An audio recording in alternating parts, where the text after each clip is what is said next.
Halo rekan-rekan manufaktur, hari ini adalah hari kedua dari pameran Manufacturing Indonesia Series 2025. The biggest manufacturing expo in Southeast Asia. Kira-kira ada apa aja ya di pameran hari kedua ini?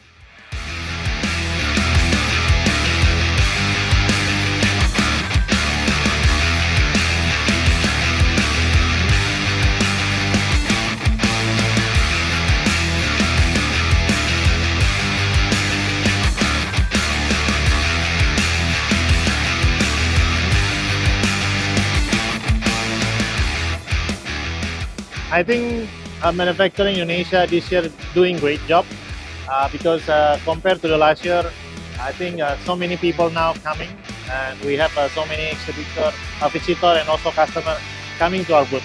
Dari Kaizen Clinic ini menyediakan konsultasi terkait karakuri gitu untuk mengurangi jumlah MP yang mungkin sebelumnya ada 10 MP dikurangi dengan adanya karakuri ini menjadi 3 MP.